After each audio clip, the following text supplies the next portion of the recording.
everybody. Thanks so much for joining a webinar tailor-made for AT&T employees. In today's webinar, Tyson Mavar, one of our senior financial advisors here, will be guiding you through effective strategies to manage lump sums, ensuring your retirement funds remain secure and sufficient throughout your retirement years. If you stick around after Tyson's presentation, he will also be answering some questions, so I encourage you to pop open that Q&A box and ask away. It's completely anonymous, and we always try to answer as many questions as we can, time permitted. Throughout Tyson's presentation, I will be entering some links into the chat, so pop that open as well. They will guide you to several of the things Tyson will reference in his presentation. And as a quick reminder, we are not affiliated nor endorsed whatsoever by AT&T, so please keep that in mind as you're listening along with Tyson today. And without further ado, let's get this presentation started with Tyson Mavar. Hi, Sam. Hello. Thanks, everybody, for joining our webinar series today. My name is Tyson Mavar. I'm one of the AT&T focused advisors here with the Retirement Group. And today's presentation, we're going to be talking about the AT&T pension, specifically issues related to the lump sum, interest rates, management plans, specifically to the Legacy S pension plan today. So if you are a Legacy T employee, this will not be relevant to you, at least some of the information here. We're going to focus on what's been happening with the pension plan and some considerations that we make sure to bring up with our clients that are approaching their transition from AT&T. So we'll talk a little bit about the pension options. The lump sum has been very popular for a long time, but it's certainly not the only option, and we encourage people to consider the various annuity options because in many cases they are more appropriate than the lump sum. We're going to talk a little bit about pension eligibility, what that entails, and what that entitles you to once you reach your Mod 75 or your service pension eligibility. And then we'll get into the interest rates that affect the lump sum. So first, let's talk about the pension and how it's changed over time. For craft employees, it's been the same for a very long time. It's just a pension formula that uses your pension bands. We have many management employees that also have a craft pension because they spent a portion of their career as a craft or union employee. But that pension's very simple. It hasn't changed much, but the management plans have changed pretty dramatically on some of them. So what happened was they had this old pension plan, and in 1997, they came out with a cash balance plan. And for most employees at AT&T, you will actually have multiple pensions. Even if you only see one pension on the Fidelity pension modeling side of the website, it's likely that you actually have two pensions that the company is going to give you the better of the two. And almost all employees will have a cash balance plan as well as an additional plan. For Legacy S employees, that's called the Career Average Minimum, or CAM plan. And that came out in the early 2000s.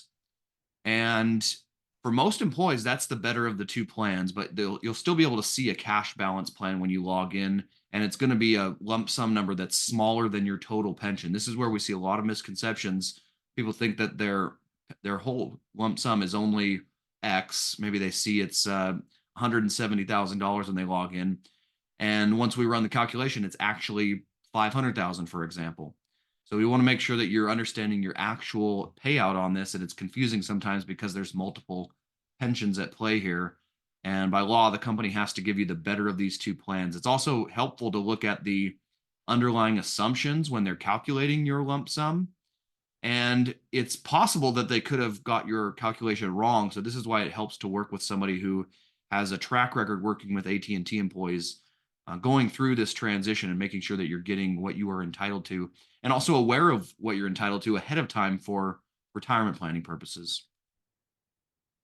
Now, service pension eligibility, I'll zoom in here just so we can see these, because this is very, very important.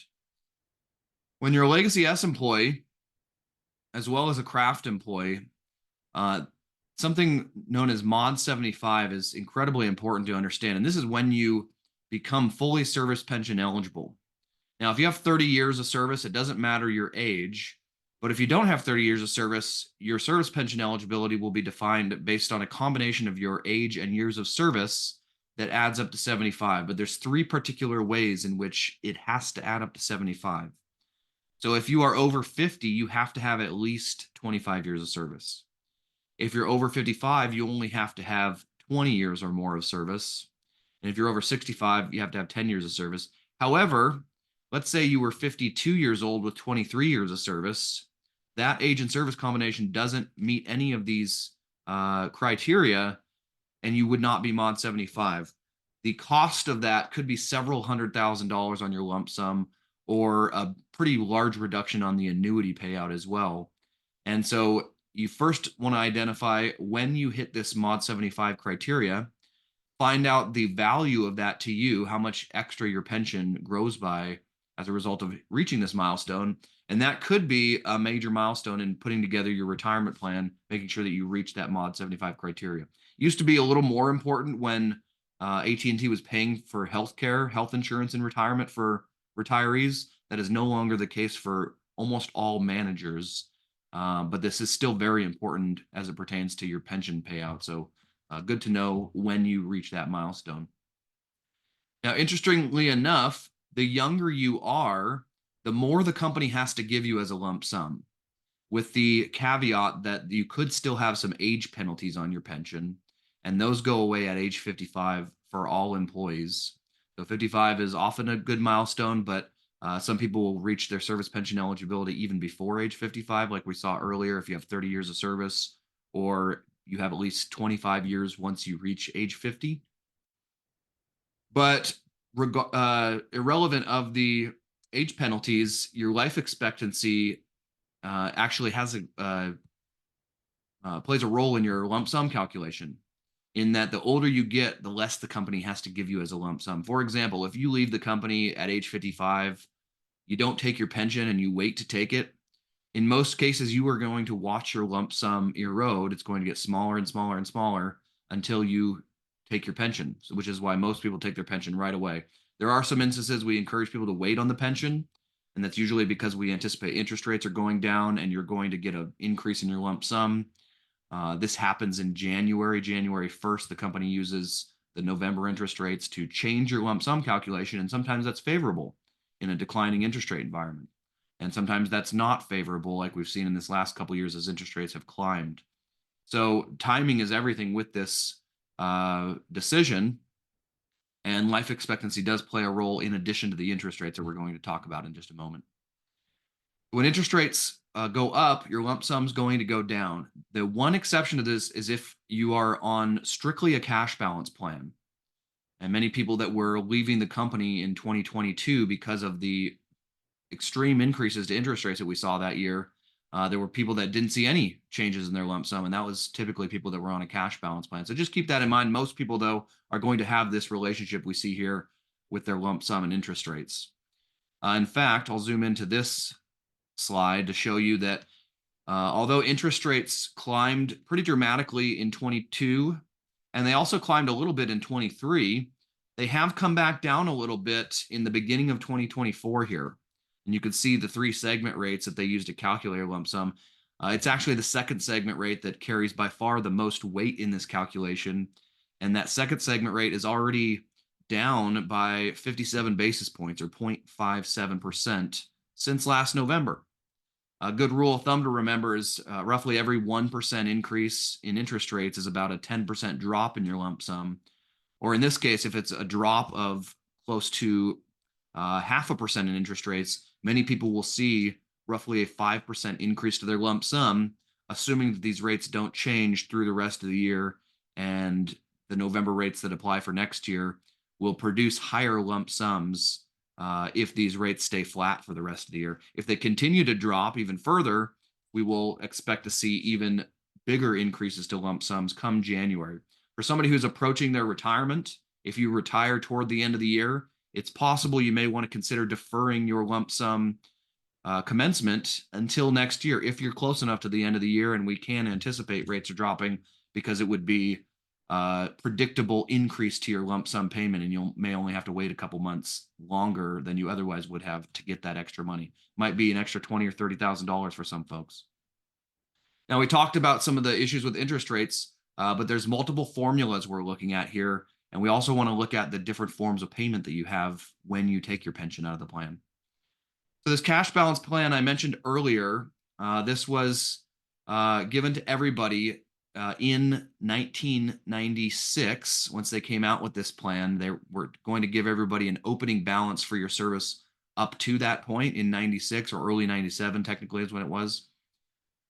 And they gave both salary credits as well as interest credits on this plan, but then later froze the plan in 2005 so that the salary credits would cease, but the interest credits would continue beyond that point. And this is why people have multiple pension plans. Your cash balance plan is still continuing to climb, but at a much slower rate than it originally did. And then when they came out with that career average minimum plan that I mentioned, now they're going to compare the two plans. The cash balance plan was relevant for a time because it was the only way that management employees could get a lump sum. And which many of you know, that partial lump sum with residual annuity for the longest time was the only option on a lump sum. Now there's a full lump sum. I believe it was 2015 when that became available, maybe 2016. But you still have, for most employees, a partial lump sum with partial annuity, or what they call residual annuity, that could make some sense when you're taking your pension plan. But the way that they observed this was that they gave everybody immediate eligibility in 2001 when this CAM plan came out. For anybody that was hired after 2001, you had to wait 3 years to vest in this plan.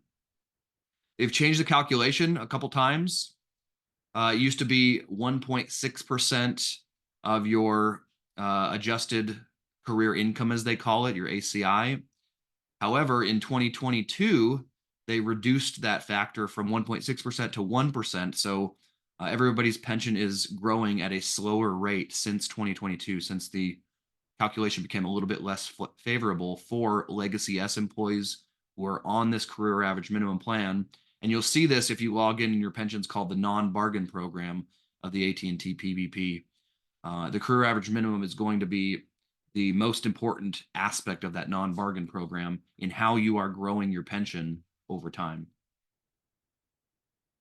Now, there are some age penalties I mentioned earlier. If you are not yet 55, it's going to be 6% per year for every year that you are not 55. Unless you have 30 years of service, then your age penalties get cut to 3% per year for every year that you are away from age 55. And if you are not even mod 75, you don't have your service pension eligibility, then the age penalties get really severe. For example, you might only walk away with 40% of your pension for somebody who is not yet 55 and retires without the mod 75 criteria being met. So keep that in mind. Again, very critical to understand when you hit that milestone, because it could mean hundreds of thousands of dollars on your retirement payout. And like I mentioned earlier, there's going to be age penalties that get less severe once you hit your 30 years of service, and that entirely go away once you reach age 55 as a management employee.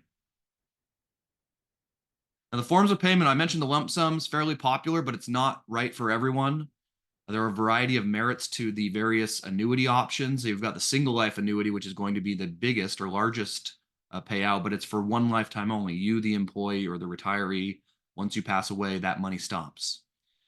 You can also opt for a joint survivor option, and depending on which plan you are, which pension plan you're on, that's going to define which options you have. Not everybody has the 25% joint annuity, for example.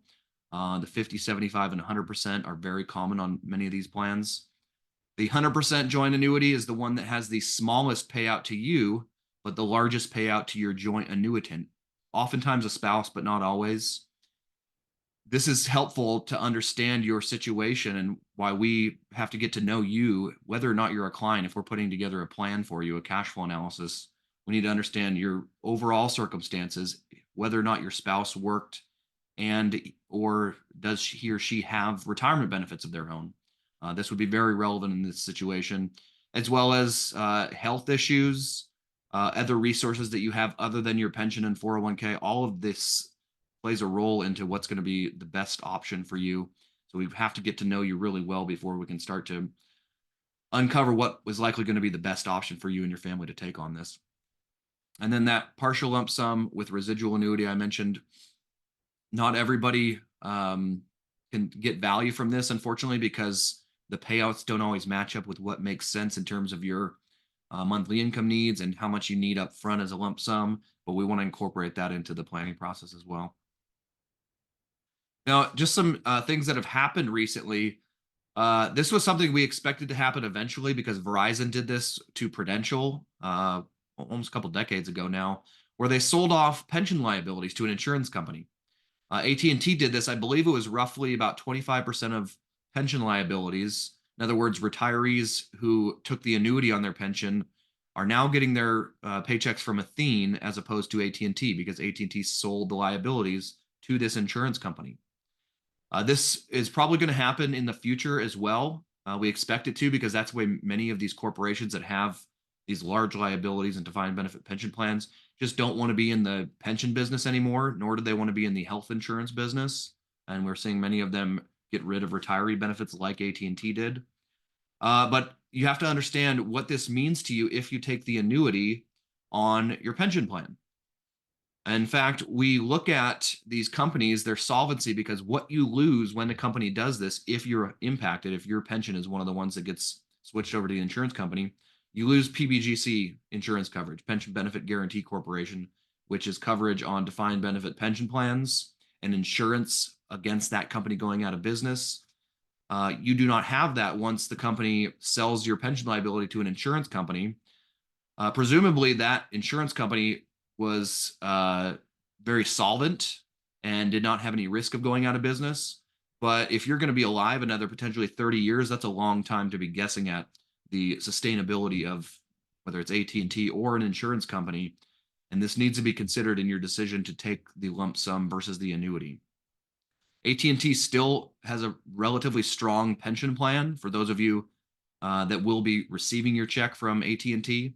Athene is still a relatively strong insurance company, but a lot can change, and this needs to be evaluated in your decision whether you're going to take the lump sum and control your money or take the annuity, which has a variety of merits with regards to income for life, as well as the ease at which your decision-making process comes a little bit easier, as well as forced discipline. I know some people that just are not good candidates for the lump sum because they are not good at budgeting and would not be capable of making that money last the rest of their life. So there's a variety of reasons to consider the annuity. There's also some reasons you might want to consider the lump sum.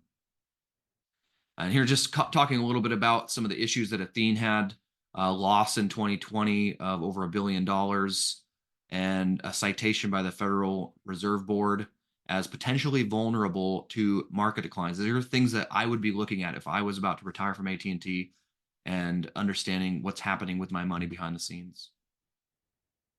Now, unfortunately, statistically, 74% of Americans over the age of 50 do not even have a written plan for their retirement.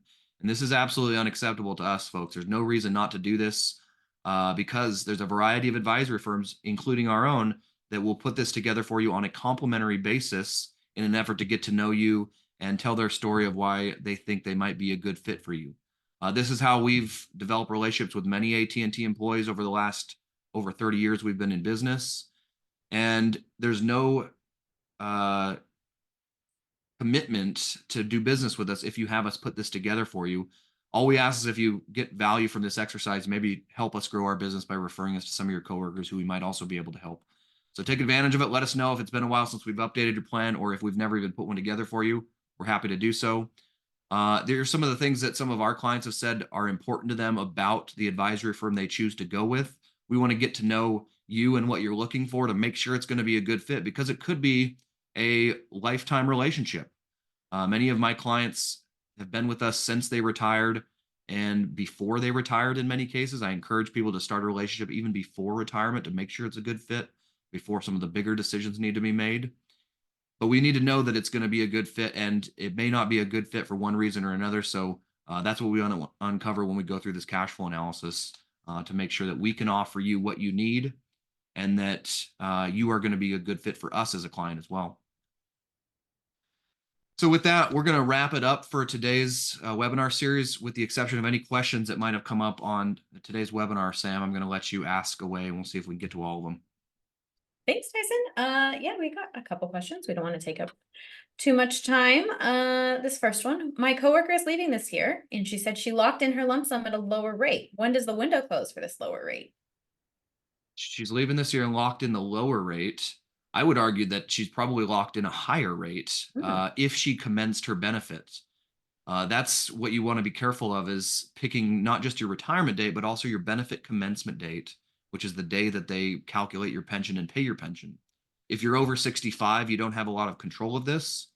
But in her case, if she already retired this year, she what you said she locked in a rate, so she probably already put in her paperwork and commenced her pension. But had she waited, she may have the opportunity to get a lower rate next year. Unfortunately, she has to wait all year, which means she doesn't have her money all year. She's taking the lump sum. That means interest that is foregone by not being able to invest that sooner. And also rolling the dice. We don't know that interest rates are going to be lower at the end of the year. So many people are of the mind that a bird in the hand is better than two in the bush. Let me just take my pension now, invest the money. Interest rates are higher than they've been in a while. So in a safe environment, you can earn a lot more interest on that money. The cost of waiting to take your pension is the opportunity cost of not being able to invest it. So that is on a case by case basis. Like I mentioned, not everybody can defer the election of the lump sum. And so that's why we would go through that exercise of walking through the net benefits website, running multiple pension calculations, looking at different interest rates, seeing what the dollar effect is of different retirement dates, and then locking in the decision of not only when to retire, but when to take your pension, which is a separate decision. Alrighty, thank you. And that's a great reminder to book an appointment with Tyson to have him help you and decide when it would be the right date to retire. The link to book an appointment with Tyson is in the chat, by the way, so take advantage of that. Alrighty, Tyson, number 2. How do you find out if you are legacy T or S? And what if you have management and non-management plans? Yeah, good question. Most people just know because of where you started your career. Mhm. Um, Two-part question.